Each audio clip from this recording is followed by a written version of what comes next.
चंपकपुर नाम के शहर में अमित नाम का एक नौजवान रहता था। अमित आइसक्रीम बेचने का काम करता था। इस तरह एक दिन अमित अपनी साइकिल पर ढेर सारी आइसक्रीम लेकर उन्हें बेचने ले जा रहा था। तभी अचानक रास्ते में उसे एक खूबसूरत लड़की रोती हुई दिखाई देती है। अमित उस लड़की से कहता है, अरे तुम कौन हो और यहाँ क्या कर रही हो? देखो ये रास्ता बहुत ही खतरनाक है। यहाँ अक्सर चोर चक्के घूमते रहते हैं। तुम इसी वक्त यहाँ से चली जाओ। कहो तो मैं तुम्हें तुम्हारे घर पहुँचा देता हूँ। लेकिन अगले ही पल खूबसूरत लड़की एक चुड़ैल के रूप में बदल जाती है। मेरा नाम शीला है। मैं पास के जंगल में रहती हूँ। मेरी सौतेली माँ जबरदस्ती मेरी शादी एक जालिम भूत से करवाना चाहती है, इसीलिए मैं अपने घर से भागकर यहाँ इंसानों के बीच आ गई।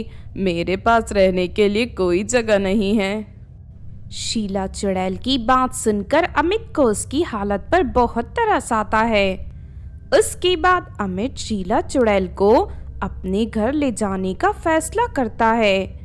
फिर अमित के कहने पर शीला चुड़ैल अपने आप को सुंदर लड़की के रूप में बदलकर उसके साथ उसके घर चली जाती है। शीला चुड़ैल घर के काम करने में बहुत निपुण थी।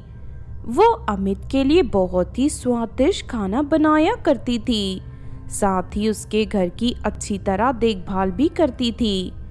इस तरह बहुत जल्द उन दोनों को एक दूसरे से प्रेम हो जाता है। फिर एक दिन वो दोनों शादी कर लेते हैं। लेकिन फिर एक दिन अमित की माँ सरला गांव से शहर आ जाती है। नालायक, मुझसे पूछे बिना तूने शादी कैसे कर ली? आखिर ये लड़की कौन है? इसके माता पिता क्या करते हैं? माँ शीला एक अनाथ लड़की है। इस बेचारी का इस दुनिया में कोई नहीं है। हे भगवान, मैंने सोचा था तेरी शादी करा के अच्छा खासा दहेज लूंगी, लेकिन तूने इस भिखारी लड़की से शादी करके मेरे सपनों पर पानी फेर दिया। उस दिन से सरला वही रहना शुरू कर देती है। देखते ही देखते कई साल बीत जाते हैं। फिर एक दिन, अरे शादी को कितने साल हो गए, लेकिन अभी तक मेरी बहू माँ नहीं बन पाई। आखिर कब मुझे पोते का सुख मिलेगा? लगता है ये एक नंबर की मनहूस है। मेरे बेटे की अक्ल पर पर्दा पड़ गया था जो उसने इस कलमोही से शादी कर ली। फिर एक दिन अमित किसी काम से दूसरे शहर चला जाता है। इस वक्त मेरा बेटा यहाँ नहीं है। यही अच्छा मौका है। मुझे इस कलमोही को रास्ते से हटाना होगा ताकि ये मनहूस दोबारा मेरे बेटे के जीवन में लौटकर न आ सके। अगले दिन सरला एक दुष्ट जादूगरनी को अपने घर ले आती है। मेरी बात ध्यान से सुन जादूगरनी। मेरी बहू को पकड़कर उसे कांच की बोतल में कैद करके अपने साथ ले जा। इस काम के बदले मैं तुझे 1 लाख रुपए दूंगी। उस समय शीला चुड़ैल कुएं में पानी भर रही थी। शीला चुड़ैल को देखते ही जादूगरनी की आंखें खुशी से भर जाती है। अरे ये क्या इंसानों के रूप में ये चुड़ैल है? जादूगरनी की ये बात सुनते ही सरला के होश उड़ जाते हैं। अच्छा तो ये बात है। ये कलमोही इंसान बनकर इतने दिनों से मुझे और मेरे बेटे को धोखा दे रही थी। चल जल्दी से तू इसे बोतल में कैद करके अपने साथ ले जा और इसे आग में जलाकर मार डाल। उसके बाद जादूगरनी मंत्र पढ़कर शीला चुड़ैल को एक कांच की बोतल में कैद कर लेती है। बेचारी शीला चुड़ैल बोतल के अंदर से झटपटाते हुए अपने आप को बाहर निकालने की कोशिश करने लगती है। अब तो चाहे जितनी भी कोशिश कर ले चुड़ैल, तू इस बोतल से आजाद नहीं हो सकती। थोड़ी ही देर में ये जादूगरनी तुझे जलाकर मार डालेगी। लेकिन तभी वहां अमित आ जाता है। अपनी पत्नी को बोतल के अंदर कैद देख अमित को बहुत गुस्सा आता है। फिर वो डंडे से जादूगरनी की पिटाई करने लगता है। उसके बाद जादूगरनी घबराकर वहां से भाग जाती है। फिर अमित उस कांच की बोतल को जमीन पर पटक कर तोड़ देता है और इस तरह शीला चुड़ैल आजाद हो जाती है। उसके बाद शीला चुड़ैल अमित को अपनी सास सरला के गलत इरादों के बारे में सब बता देती है। अमित सरला को बहुत खरी खोटी सुनाता है और शीला को लेकर हमेशा के लिए वहां से दूर शहर चला जाता है। दूसरी तरफ सरला अपने बुरे कर्मों की वजह से अपने बेटे और बहू को खो देती है और अकेले जीवन जीने पर मजबूर हो जाती है। उधर शीला को अपनी दुष्ट सास से छुटकारा मिल जाता है और वो अपने पति के साथ खुशी से जीवन जीने लगती है। बहुत समय पहले इलाहाबाद नाम के शहर में रानी नाम की एक लड़की अपने सास और पति के साथ रहती थी। रानी का पति किशोर एक बड़ा व्यापारी था। वो महीने के लाखों रुपए कमाता था, लेकिन इस सब के बावजूद रानी को संतुष्टि नहीं थी और वो भी ज्यादा दौलतमंद बनना चाहती थी। फिर एक दिन बाजार में सामान खरीदते समय रानी की मुलाकात सोनिया नाम की एक लड़की से होती है। बातों ही बातों में दोनों में अच्छी दोस्ती हो जाती है। फिर एक दिन रानी सोनिया को अपने घर चाय पिलाने के लिए बुलाती है। रानी का आलीशान घर देख सोनिया का मुंह खुला का खुला रह जाता है। अरे वाह रानी, तुम तो मेरी उम्मीद से भी ज्यादा अमीर हो। सच में तुम अपने नाम की ही तरह जिंदगी जीती हो। अरे कहाँ, ये सब तो बहुत मामूली है। मैं तो चाहती हूँ कि मेरा घर एक बड़े महल के जितना बड़ा हो, जहाँ सैकड़ों नौकर चाकर मेरी खिदमत करें। लेकिन लगता है मेरा ये सपना कभी पूरा नहीं होगा। वैसे एक तरीका है जिसे तो एक ही बार में जितनी चाहे उतनी दौलत हासिल करके इस शहर में सबसे अमीर बन सकती है। अच्छा, अगर ऐसी बात है तो जल्दी से बता मुझे क्या करना होगा। मैं काला जादू करने वाली एक जादूगरनी को जानती हूँ। वो जादूगरनी तुम्हारे घर में हीरे मोतियों की बारिश करवा सकती है, लेकिन उसके लिए तुम्हें एक जलपरी को पकड़कर जादूगरनी के पास ले जाना होगा। वैसे ये काम तो बहुत मुश्किल है, लेकिन फिर भी मैं हार नहीं मानूंगी। मैं कल ही समुंदर में जाकर जलपरी की तलाश करूंगी। फिर अगले दिन रानी अपनी सास के साथ एक नाव में सवार होकर समुंदर में जलपरी को ढूंढने लगती है। देखते ही देखते शाम हो जाती है, लेकिन रानी को कहीं कोई जलपरी नहीं मिलती। फिर शाम होते ही रानी घर लौट जाती है, लेकिन रानी हार नहीं मानती और अगले दिन रोज समुंदर में जाकर जलपरी की तलाश करने लगती है। देखते ही देखते काफी दिन बीत जाते हैं, लेकिन रानी के हाथ कोई जलपरी नहीं लगती। फिर एक दिन परेशान होकर रानी अपनी सहेली सोनिया के पास पहुंच जाती है। सोनिया, मैं इतने दिनों से समुंदर के चक्कर काट रही हूँ, लेकिन अभी तक मुझे एक भी जलपरी नहीं मिली। लगता है इस जन्म में मेरा सपना कभी पूरा नहीं होगा। अरे मेरे रहते तो निराश क्यों होती है? पास के जंगल के तालाब के किनारे एक चुड़ैल रहती है। मैंने सुना है वो चुड़ैल जादूगरों को जलपरियां बेचती हैं। तू उस चुड़ैल के पास जाकर एक जलपरी खरीद ले। लेकिन हाँ, जलपरियां बहुत कीमती होती हैं, इसीलिए तुझे चुड़ैल के पास ढेर सारा सोना और पैसे लेकर जाना होगा, वरना वो चुड़ैल नाराज हो जाएगी। फिर अगले दिन रानी अपने घर में रखी तिजोरी से सारे सोने और पैसे निकालकर एक बैग में डाल लेती है। उसके बाद रानी बिना किसी को बताए जंगल के तालाब के किनारे पहुंच जाती है। तभी उसे तालाब के किनारे आराम करती हुई एक डरावनी चुड़ैल दिखाई देती है। रानी को देखते ही चुड़ैल उससे कहती है, कौन है तू और यहाँ क्या करने आई है? सुनिए चुड़ैल जी, मैं आपके पास जलपरी खरीदने आई हूँ। ये देखिए, इस बैग में ढेर सारा सोना और पैसे हैं। चलिए मुझे जल्दी से एक जलपरी दीजिए। अच्छा, तो तू यहाँ जलपरी खरीदने आई है? ठीक है, ये बैग यही छोड़ दे और कल इसी वक्त आकर जलपरी ले जाना। ठीक है चुड़ैल जी, कल मैं इसी समय पर यहाँ आऊंगी। उसके बाद रानी चुड़ैल को बैग देकर वहां से चली जाती है। रानी के जाते ही चुड़ैल बनी सोनिया अपने चेहरे से नकाब हटाकर जोर जोर से हंसने लगती है। ये बेवकूफ रानी तो बड़ी आसानी से मेरी बातों में आ गई।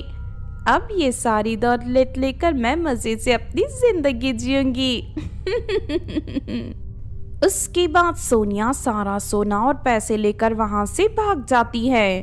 फिर अगले दिन रानी उसी समय वापस उस तालाब के किनारे पहुंच जाती है, लेकिन चुड़ैल को ना पाकर रानी परेशान हो जाती है। फिर काफी दिन तालाब के चक्कर लगाने के बाद आखिरकार रानी हार मान लेती है और तालाब के किनारे जाना छोड़ देती है। दूसरी तरफ रानी सोनिया को भी ढूंढने की बहुत कोशिश करती है, लेकिन सोनिया का भी कहीं कुछ पता नहीं चलता।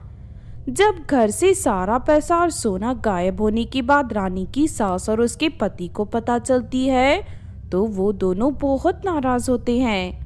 अरे नालायक, तूने अपने लालच के चक्कर में हमारी बरसों की कमाई गवा दी। भगवान तेरे जैसी लालची बहू किसी को ना दे। आज के बाद मैं तुझे इस घर में नौकरानी की तरह रखूंगी, यही तेरी सजा है।